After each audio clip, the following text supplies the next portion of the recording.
নমস্কার বন্ধুরা, welcome back to my channel CM হাউসে তোমাদের স্বাগত জানাই। মানে ছোট্ট একটা গ্রাম থেকে আমি চিত্রা। তো চলো আজকে সকাল সকাল ব্লগটা শুরু করে দিই। সকাল বলতে গেলে এখন বাজে 8:30 মতো। ছেলে চলে এসেছে টিউশনি থেকে, তো দেখতে পাচ্ছি পেয়ারা গাছে একদম ঝাঁপিয়ে পড়েছে। তো পেয়ারা পাচ্ছে আর কি।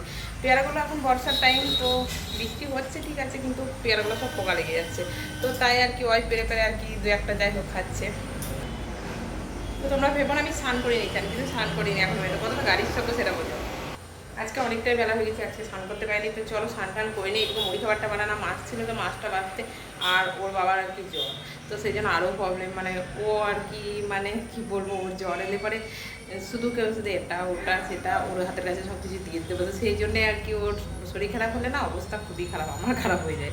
তো যাই হোক, ওর ঝামেলার জন্যই আমি আর কি স্নান করতে পারিনি। তো চলো স্নান টান করে আসি। ওকে তো চা কতবার যে দিলাম, তারপর দিনে সকাল থেকে মুড়ি টুড়ি খাওয়া, ওষুধ খাবে সেটা বলা, মানে ঘুম থেকে তোলা, এগুলো করতে করতে মানে অবস্থা খারাপ। তো চলো স্নান টান করে দিই, তারপরে রান্নাবান্না আছে। আজকে অনেকটাই বেলা হয়ে গেছে, 9টাও বেজে গেছে।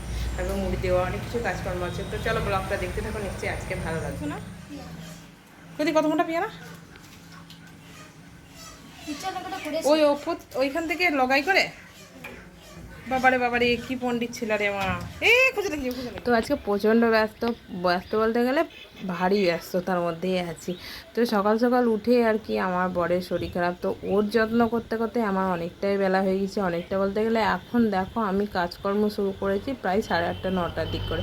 এমনিতে আমি 8:30 9টার দিক করে আমি স্নান করে নিই। তো ওর শরীর খারাপ, ওকে আর কি সকালে উঠে আর কি সব হাতের কাছে আর কি দিতে হচ্ছে, কারণ আমার প্রচণ্ড জ্বর, 2 দিন ধরে জ্বর চলছে। তো এখন সিজনটা না একটু খারাপ, মানে সকলেরই বাড়ির মোটামুটি জ্বরই এসছে বলতে গেলে। মানে বাড়ির 3 জনের জ্বর, আমাদের ফ্যামিলিতে অনেকগুলোই লোক। তো তোমাদের সঙ্গে কোনোদিন তো পরিচয় করা হয়নি, তো পারলে পরে নিশ্চয়ই একদিন পরিচয় করাবো। তো আমাদের বাড়িতে কয়েকজন বলো তো, আমাদের বাড়িতে 12 জন থাকি। তো 12 জনের মধ্যে মানে সবাই আলাদা থাকলেও আর কি মানে একটা বাড়ির মধ্যেই সকলেই থাকি।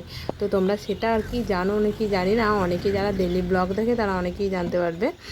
তারা অনেকে যারা আমার এইখানকার স্থানীয় তারা নিশ্চয়ই জানবে। তো আমরা একই বাড়িতেই সকলেই থাকি আর কি। তো চলো এদিকে দেখো আমি কাজকর্ম বলতে গেলে এখনই শুরু করলাম। তো এদিকে মা তো স্নান টান করে সন্ধ্যা দিতে চলে গিয়েছে, আর আমি এদিকে বাতেছি। তো আমার এদিকে না বৃষ্টি, আমাদের এদিকে বৃষ্টি পড়ছে প্রচণ্ড। তো প্রচণ্ড বলতে গেলে কালকে থেকে আর কি বৃষ্টি আরম্ভ হয়েছে প্রচণ্ড, মানে টিপটাপ করে বলতে গেলে, প্রচণ্ড বৃষ্টি এখন হচ্ছে না গো। তো এদিকে দেখো বাবুর কয়েকটা জামা আর কি, ছোটোকার জামা, মানে পুরোনো জিনিস আর কি। তো ওর বাবা আর কি মানে বাড়িতে আর কি এগুলো রেখে কি হবে বলে, ওর বাবা আর কি পুরো জামাগুলো বের করে দিয়েছে ছাদের মধ্যে। তো আমি দেখলাম যে সব জামাগুলো ভালো হয়ে আছে, ফেলতেও মায়া লাগছে। তো বাবুর ছোটো কাজ ছিটি আর কি আমার ছেলে, তো ফেলতে আমাকে খুবই মায়া লাগছিলো। তো কয়েকদিন ধরে ছাদের মধ্যে পড়েই আছে। তো এমনিতে যদি আবার জায়গাটা ব্যাগটা যদি না খোলা হতো তাহলে বুঝতে পারতাম না যে বাবুর জামাগুলো কত সুন্দর যত্ন করে আমি ভরে রেখেছি। তো খুলে একদম প্রচণ্ড মায়া লাগছে, মা কিভাবে ফেলবো মানে খুবই মানে ভালো ভালো জামা, বুঝলে মানে বাবু আর কি ছোটোতে তেমন অনেক জামা থাকলে যেটা হয় আর কি, পড়েছে পড়েনি বউ ভালো হয়ে আছে, ওর বাবারও কয়েকটা আছে। তো আমার এগুলো দরকার হয়নি বলে আমি ভরে রেখে দিয়েছি। তো দেখো ওর বাবা বললে এগুলো আর লাগবে না, খো বাবু তো বড় হয়ে গেছে, তো সব ছাদের মধ্যেই দিয়ে দিচ্ছে। তো আমি এগুলো বেছে বেছে আর কি বাদ দিচ্ছি, আর ফেলে দেবো, কী করবো জামাগুলো। তো আমি ভাবছিলাম যদি আমি ব্যাগটা না খুলতাম তো আমার ওটাই ভালো হতো, তাহলে সবগুলোই একদম ব্যাগ সমেত ফেলে দিলে ওটাই বেশি ভালো হতো। তো ওই যে বাড়িতে বসিয়েছে এসি, তো ওর প্রচণ্ড অসুবিধা, কারণ বাড়ির যত জিনিসপত্র আর কি, এমনিতে তো আমার বাড়িতে দোকানে জিনিসপত্রতেই বেশি ভর্তি থাকে, কারণ ওর দোকানে যে জিনিসগুলো বাইরে লাগে না আর কি, মানে বেশি হয় আর কি, 2-1টা করে দোকানে রাখে, আর যেগুলো বাড়তি থাকে সেগুলো কিন্তু উপরে রেখে যায়। তো উপরে আমার রুমের মধ্যে মানে সাইডের রুমে মানে টুকটাক থেকেই যায়, কোনো জিনিস বাদ নাই, যেমন সিজন ব্যবসা যেগুলো হয় আর কি। এখন যেমন ছাতা, তো ছাতা টাতা যেগুলো হয়, তারপরে রেনকোট, এগুলো তো মানে 2-1টা তো থেকে যায় না, সব জিনিস কি বিক্রি হয়। তো যেগুলো থেকে যায় আর কি ওগুলো অফ সিজনেও কিন্তু বিক্রি হয়, বলতে গেলে শীতের দিনে যখন বৃষ্টি হয় তখনও কিন্তু বিক্রি হয়।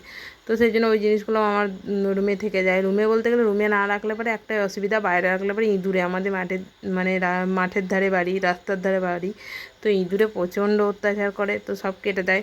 তো আমাদের রুমের মধ্যে না চারিদিকে কোনো জায়গায় ঢোকার জায়গা নেই, কারণ জানলাতে বা কোনো জায়গাতে ঢুকতে পারবে না, চারি সাইডে আর কি ছোটো সাইজের নেট লাগানো হয়েছে ওই ইঁদুরের অত্যাচারের জন্য। মানে রুমের মধ্যে সব জিনিস রাখা হয়, ওই যে কেটে দিলেই তো বলো সব শেষ আর কি।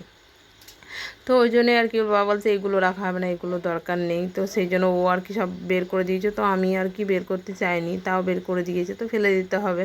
তো ওগুলো সব গুছিয়ে ফেলে দিলাম। তো তারপরে স্নান টান করে চলে এসেছি, তারপরে চলে এসেছি রান্নার দিকে। আর ওই যে আমি বললাম আমার বরের শরীর খারাপ, তো ও তো দোকানে আছে, দোকানটা তো বন্ধ করলে হবে না বলো, কারণ ওটা আর কি ডেলিকার জিনিস, ওটা বন্ধ করা যাবে না।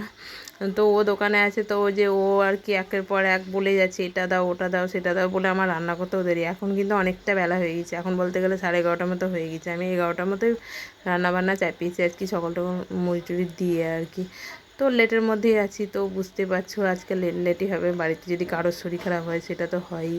এই যে দেখতে পাচ্ছ দোকানে, তো তোমাদের অনেকদিন দোকানটা শেয়ারও করিনি। এই যে ওর শরীর খারাপ, তো এই যাই হোক। আর এমনিতে আজকে মানে টুকটাক আর কি বিয়ে আছে বলে একটু অসুবিধা ওরও হচ্ছে। শরীর খারাপ থাকলে না খুব একটা ওকেও ভালো লাগছে না, কিন্তু কী করবে, দোকান তো খুলতেই হবে। তো এই যে তোমাদেরকে দোকানটা একটু মতো শেয়ারও করে দিচ্ছি। আর ওদিকটাই মানে যায় না তেমন, আমি বাইরের দিকটায়। তো এই যে দেখো পুরো দোকানটা অনেক দিন আসাও মানে তোমাদের সঙ্গে শেয়ার করা হয় না। আমি তো ডেলি আসি 2 বেলা 3 বেলা করে, কারণ আমাকে আসতেই হয় আর কি। তো ওকে ডাকতে এসেছি খাওয়ার জন্য, অনেকটাই বেলা হয়েছে। ও বলে ঠিক আছে এখন বিয়ের দিন তো একটু থেকে যায়। তো এখন বাজে 1:30 মতো। তো এই যে দেখো স্কুলের ছুটি হয়ে গেছে আজকে টিফিনে। তো এই যে মানে বাইরে মানে স্কুলের ছেলেগুলোই আর কি, তারপরে দেখো চলে এসছে, যারা স্কুল আসেনি তারা আর কি চলে এসছে। দেখো কেমনভাবে দরজার ফাঁক দিকে ঢুকছে।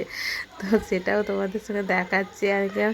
খুব ভালো মানে এরা আর কি কী বলো তো, এই দুষ্টুমিগুলো আমরা কিন্তু পুরোনো দিনে করেছি, সেটা কোনো। তো এখন আর আমাদের ছেলেরা সেটা আর করতে দিই না, আর করলেও মানে দুষ্টুমি বা বদমাশি বলে সেটা আমরা বকে দিই।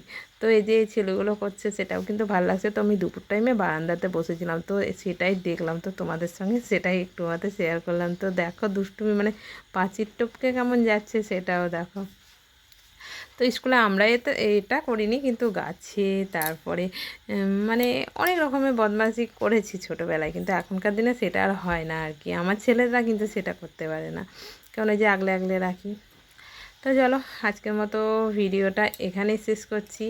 যদি আমার আজকে ছোট্টখাট্ট ভিডিও তোমাদের ভালো লাগে থাকে বন্ধুরা, তো please please please like comment share করে দেবে। আর নতুন বন্ধু হলে সাবস্ক্রাইব করে দেবে, পুরনো বন্ধু হলে পাশে থাকবে। আবার কালকে আসবো নতুন একটা সুন্দর ব্লগ নিয়ে।